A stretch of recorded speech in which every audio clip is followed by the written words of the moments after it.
The province is strengthening security at the U.S. border and calling on the federal government to step up with the threat of major tariffs looming once President-elect Trump takes office. For more on this, we're joined live by CP24's Beatrice Faisman. Beatrice.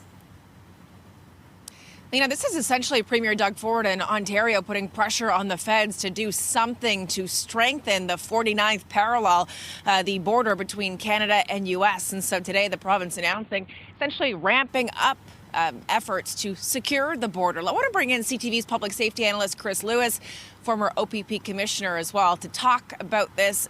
Chris, how much of a difference do you think this is going to make? You've got 200 OPP officers who essentially been redeployed to help find ways to curb illegal activity across the border.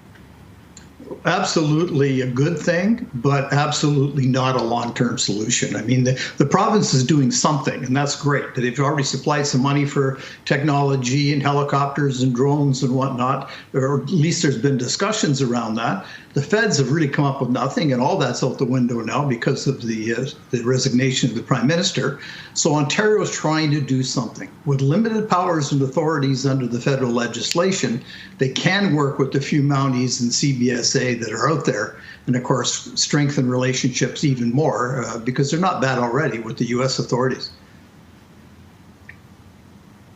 I want to ask you about the OPP's role in this. And of course, we've seen Doug Ford going on the American networks. He's kind of positioning himself as Captain Canada, trying to get this Team Canada approach to combat Donald Trump, who, by the way, 13 days from now is going to be back in the White House. What kinds of conversations have to happen behind the scenes, Chris, to make this happen? Because no politician, not the Premier, not the Prime Minister, no one can direct a police service what to do with their resources, even when it comes to national security and boosting patrols at the border. No, for sure they can't direct. But I mean, the province has given the OPP additional bodies in the last couple of years. I'm sure they're still trying to recruit people to put in those positions. So the Premier can't tell the Commissioner to take 200 ERT folks and redeploy them to the border. But he'd have discussions with the Minister and the Minister and Deputy Minister and the Commissioner have discussions, and let's do what's right here. So there'd be some sort of an agreement reached, and that's not a bad thing whatsoever. That's the way it should work.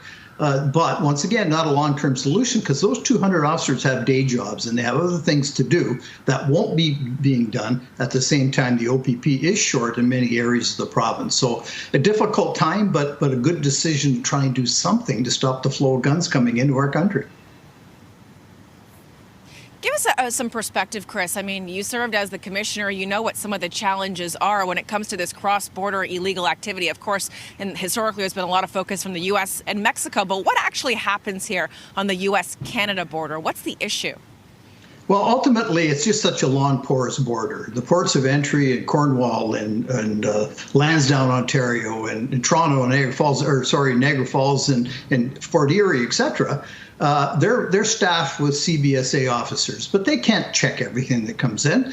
And then loads of other stuff are coming in across the St. Lawrence and in other ways, in virtually unpatrolled and unenforced areas that allow tons of stuff to come into this country, and at other times people going into the U.S. and maybe some fentanyl, et cetera. So to patrol all of that requires a dedicated force of hundreds and hundreds of officers, and it needs the feds to be at the table because the authorities they bring to investigations and enforcement of customs regulations, et cetera. It's a big, tough job, requires bodies and technology, and it's just not all there right now. Yeah, and certainly this issue will continue to be in the spotlight heading into these negotiations with Trump when he takes office January 20th. Chris Lewis, thanks for your time as always. Appreciate it. Anytime. Thank you, Beatrice. Thank you. And Lena, also worth mentioning, you might remember last month, Premier Doug Ford was hosting all of the premiers here in Mississauga, right by the airport.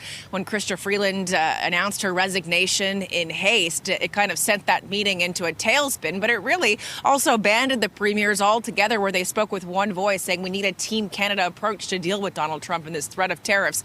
We know this. The premiers are all going to be meeting by phone tomorrow afternoon, 3:30, to continue their talks not only on U.S.-Canada trade relations and combating this threat of tariffs, but also they'll be talking, of course, about the Prime Minister's resignation and the prorogation of Parliament as well. So the Premier is really doing everything they can to band together and calm the feds to do more.